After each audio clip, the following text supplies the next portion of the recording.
Scarcity of human resources affecting post-Erika reconstruction efforts. An initiative by Tropical Shipping concludes in a roadmap for Dominica's response to weather-related disasters, and stock farm bus drivers say traffic diversion in the city is bad for business.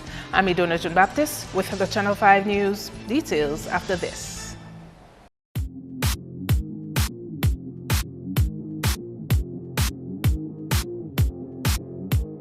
Topping the news, Asher James has been found guilty of murder. Here's more on that. The court has ordered that a social inquiry be conducted on the 23rd of June. James is charged with murdering Kenny Bosco George in 2013 in Wotton Waven. In his defense, James told the court he was coming from work when he was followed by the deceased Kenny George, who at one point threatened him and pulled a cutlass. He says, "I pulled mine out faster and swung at him. Swing for swing, he swing. I swung numerous times and was unaware where he got hit." Under cross-examination, he said the deceased was about 2 feet from him and he, Asher, pulled his cutlass first. His father, Brantley James, also testified on his behalf. The matter was presided over by Justice Errol Thomas, who reminded the jury to only listen to the evidence heard within the four walls of the court and not from the press or otherwise. Other top stories: government is challenged with the scarcity of certain human resource locally in its post-Erika recovery efforts. So says Public Works Minister Miriam Blanchard, who addressed a disaster management workshop on Thursday. She says the country's infrastructure is still vulnerable due to the effects of Tropical Storm Erika. Tropical Storm Erika taught us the following. 1. That some communities were developed on lands that were not stable. 2. Some communities or individual homes were built on riverbeds or too close to the banks of rivers, a phenomenon rooted in our developments going back to colonial times. Blanchard says some of government's plans to build back better have been delayed. And particularly to rebuild the infrastructure, we require additional skills and specialties not readily available locally. We therefore have to obtain input from external sources, and this is taking some time as those skills are usually in high demand. Meantime, a roadmap is now in place for the island's response to weather disasters as Tropical Shipping spearheaded a disaster management forum on Thursday.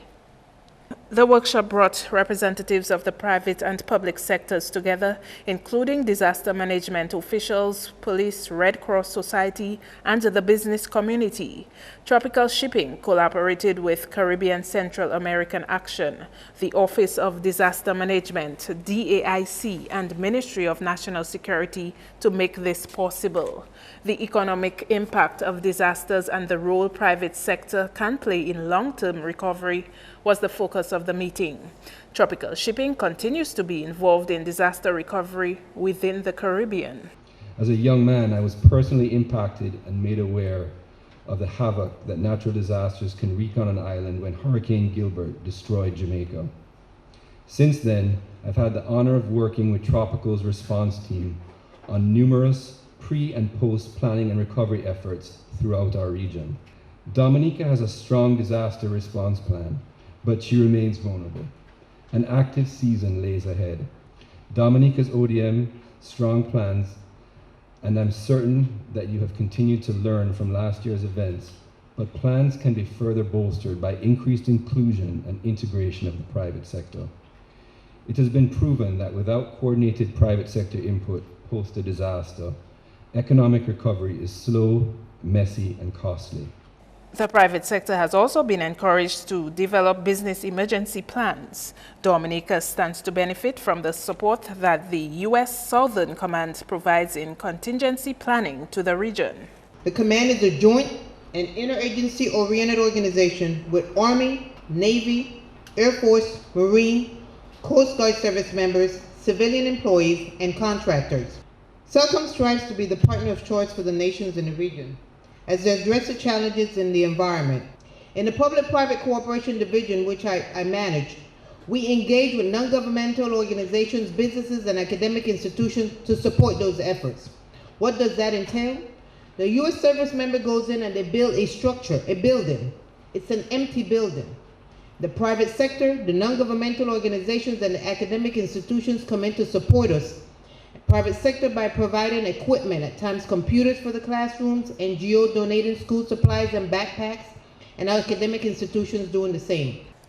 An expert in ocean transport services is recommending the private sector considers an emergency command center in the event of a weather disaster to fast-track the country's recovery. Assistant Vice President for Eastern Caribbean Trade at Tropical Shipping, Mark Lopez, says the local business community can model on a private sector initiative which took place in the U.S. after Hurricane Katrina. Last year in our disaster management workshop in Barbados, we looked at a case study of Hurricane Katrina, where in the years following the disaster, while FEMA and the local government were strengthening their first responder plans, the private sector formed their own emergency command center to operate adjacent to the government for assistance in the deployment of relief resources. The Barbados Chamber of Commerce decided to form a similar command center which would work closely under the direction from the ODM pre and post a disaster to assist the government in the coordinated re-entry of critical business sector such as grocery, building material and health services, and the provision of critical relief supplies. Dominica's private sector definitely has the flexibility and drive to execute a similar strategy. Lopez has commended the Office of Disaster Management and CEO of DASPER, Benoit Badwell, for their amazing efforts post-Storm Erika, since, according to him, it exceeded his experiences in disaster recovery. In other news, the majority of stock farm bus drivers are suggesting an alternative bus stand be arranged for them as they face a drop in income. The bus drivers say since the closure of the West Bridge, passengers do not come by easily. People who want to board a bus to get to Stock Farm, Yampis or Tarish Pit would now have to go across the EC Low Black Bridge or the Dominica-China Friendship Bridge to access the bus stand on Steber Street. While we're waiting across the bridge, that was the exit out of town, and right now it's been demolished. So we understand that it's development. However, the people are complaining that they have to make a big run. Some of them have load. Some of them will just wait on the side by Save-A-Lot, and whatsoever bus that passes and says Stock Farm, they will hop the buses. And we, as Stock Farm bus drivers, are waiting to bring the people at their home, and we're not seeing the people coming, so we're wondering what happened. While few of our drivers take a walk across the bridge, they see the people are hopping any buses. This bus driver says he welcomes the West Bridge project. However, he says they should have been consulted before the new traffic arrangements. Most of the buses the bus stop that was closer around, they made provisions for them, and they didn't make any provisions for us. And they know we are one of the main bus stops in Dominica, and I'll say that because we transport the college students to the college and back. Some of us come 6 o'clock in the morning, some come 7 o'clock, and then we're making 2 and 3 trips a day. And that happened before the bridge project started. And right now, we come in there and we're making 2 trips a day, and that's not fair to us. And we're saying there should be extra provisions for us. Take, for instance, we're coming from Stock Farm, and you know our bus stop is out of Roseau. We should be able to swing into this Steber Street and come right to our bus stop there. And let the people exit there and then walk onto the bridge and into town. Meantime, the president of the Stock Farm Bus Drivers Association says he has brought the concerns to the police traffic division. What we're saying is we have been talking to the police. We're not looking for a police permanent, per se. What we're looking forward to is to get somewhere that in the morning, let's say even from 7 to 2, and we get out and come back to our site. Between Hillsborough Street and River Street, that we could hang up ourselves sometime in the morning. Everything that's going to be done, you must have some sacrifice. But at the same time, I think that someone should understand what we're talking about. At least one bus driver who did not wish to appear on camera told us he was actually comfortable with the current situation. You're watching Channel 5 News. Coming up, Prime Minister Skerrit says he wants the Roseau South seat back. Stay with us.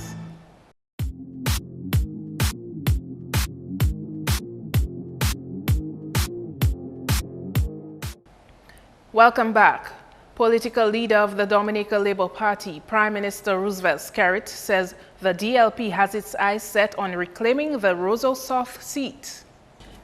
The Roseau South seat is now held by the EWP Member of Parliament Joshua Francis, who defeated the DLP's Ambrose George in the 2014 general election. Francis secured 2,185 votes, with the incumbent, the veteran politician Ambrose George, amassing 1,948.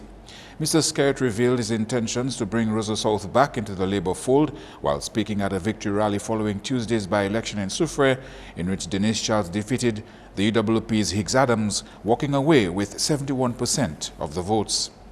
I am telling them, this party and this political leader is coming straight for the Roseau South seat back, ladies and gentlemen.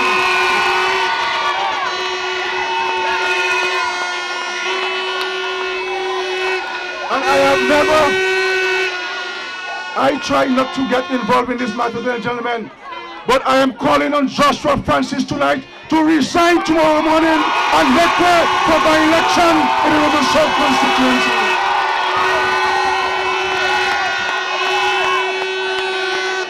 Because Labour is on a mission to take 21 seats in the next general election. And you the people of the Soufrière constituency, you have sent a clear message to the rest of Dominica. And this is a clear message to the Workers' Party that Labour Party is the best and only party for Dominica at this time, ladies and gentlemen. And with reference to Wednesday's recount at the Pointe Michel police station, both candidates emerged with 2 additional votes. Voter turnout in Soufrière constituency was 56.3% compared to 62% in 2014. 3 weeks away from her first regional pageant, and Miss Dominica Tassia Flosak and her team are still finding the time to empower the youth. Miss Dominica and her team have started a youth empowerment program which will run for the next few months. The first session took place last Saturday at the UE Open Campus. An important part of her platform was to to encourage a group of young people, which we call the Queen's Crew, who will journey with her in terms of her social activities. We have started a part 2 in terms of her activities, our development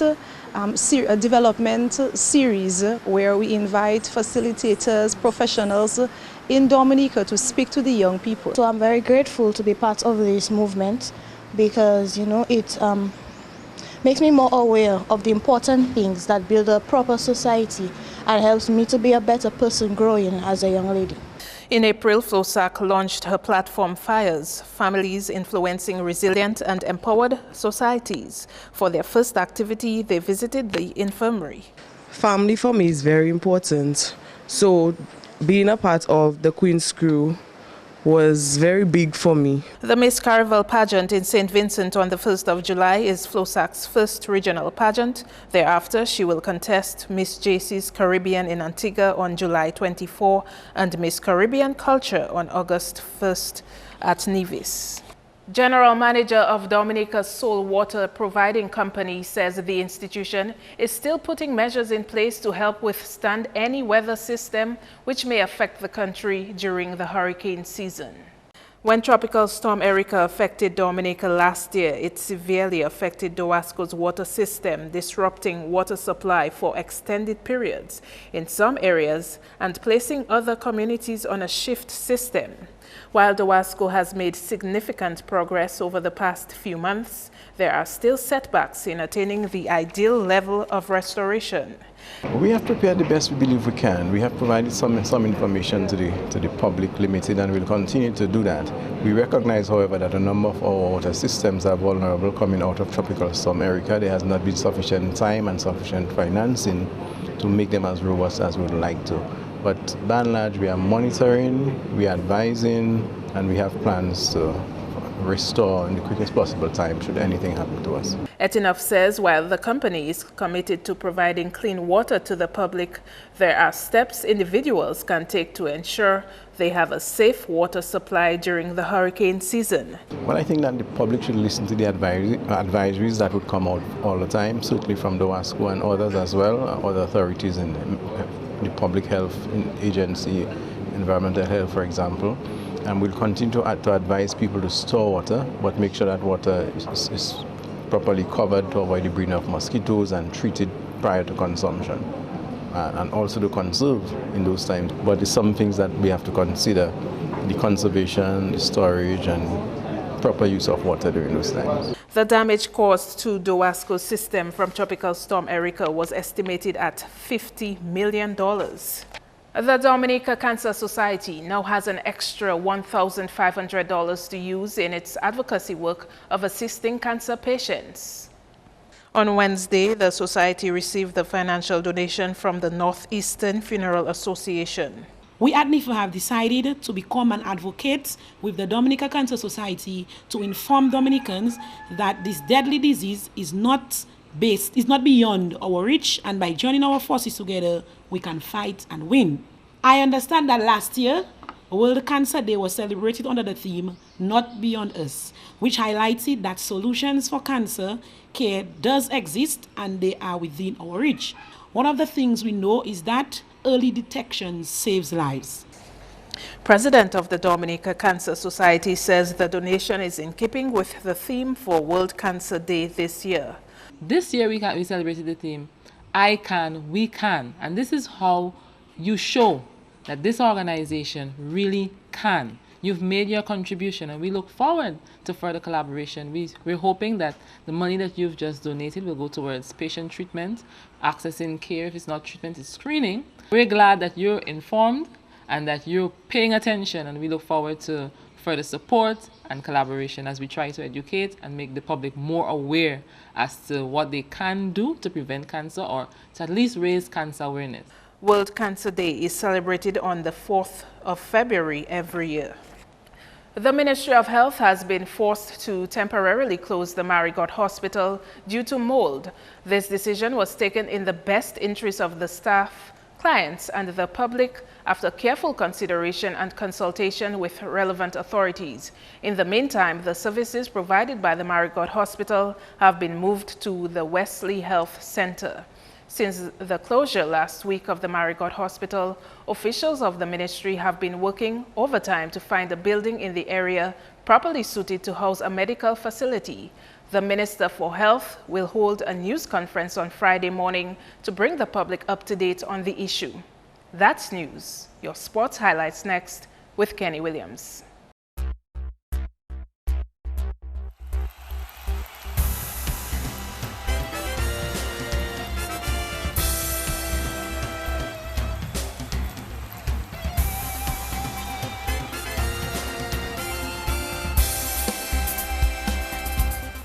Running off in track and field, Channel 5 Sports spoke with Dominica Amateur Athletics Association boss Godwin Dorset, who says following Michael Tova's meeting with various stakeholders in sports on Wednesday, the next step is to present a proposal and seek funding for the establishment of a synthetic track here.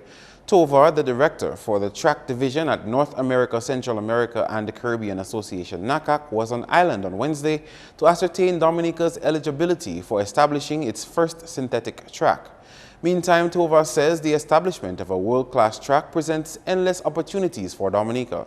It's not only about track and field, this is something that goes together with football, because if we build something, football could have a field too. They also have a process of, getting investment through citizenship and all that, and Dominica is in a very good spot right now. I mean, I heard that you're about to start the construction of 4 5-star hotels in the country, so that's huge, because you could become like a sport tourism destination.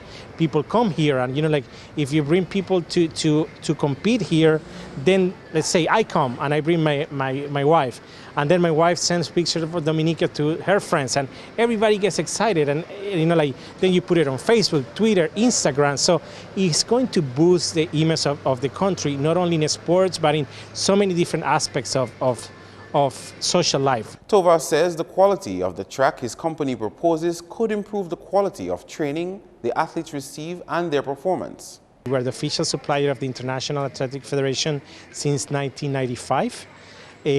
And we have been doing all the tracks for the Olympics, World Championships, like since Montreal 1976.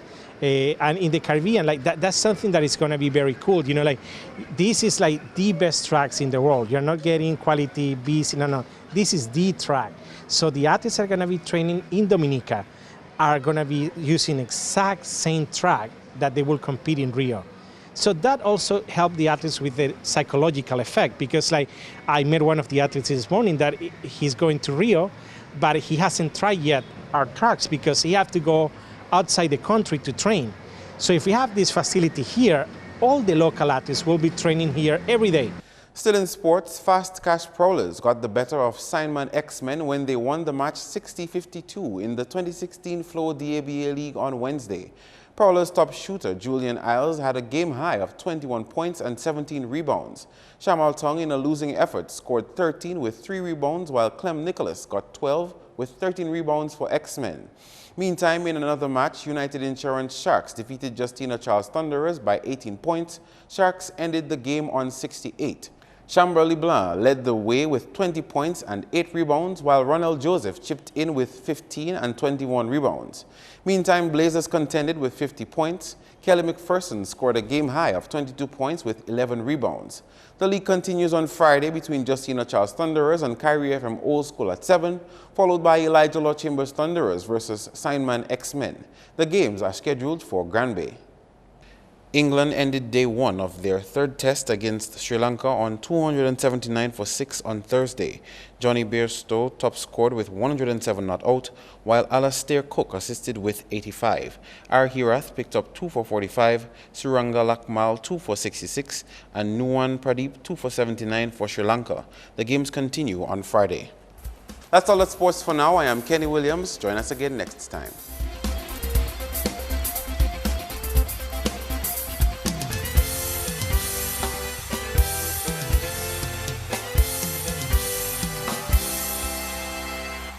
More scattered showers heading our way. Your weather report is next. Good evening, viewers. Welcome to tonight's weather broadcast. I am Janelle Macpherson. Infrared satellite imagery today showed generally fair weather conditions across the eastern Caribbean. Visible satellite imagery showed just a few low-level clouds across Dominica today.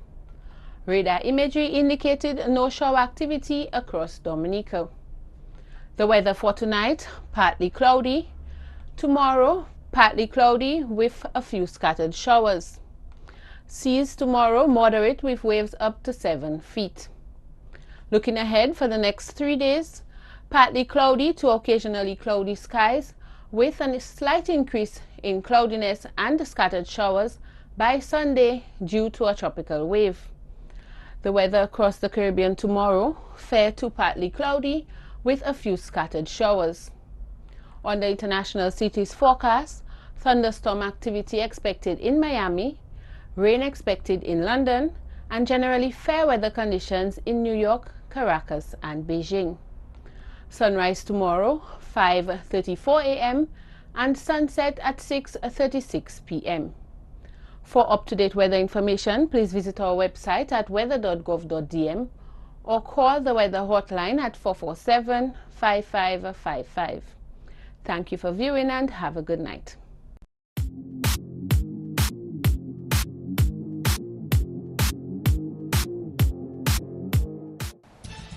We invite you to tune in for the debut of Local Vibes on Friday at 7 p.m. on Marpin's Channel 13. To end the news, the headlines again. Scarcity of human resources affecting post-Erica reconstruction efforts. An initiative by Tropical Shipping concludes in a roadmap for Dominica's response to weather-related disasters, and stock farm bus drivers say traffic diversion in the city is bad for business. Feel free to contact us at news@marpin2k4.com. You can also access our past newscasts on our YouTube channel. On behalf of the production team, I'm Idona John Baptist. To our viewers around the world, thanks for watching and join us tomorrow.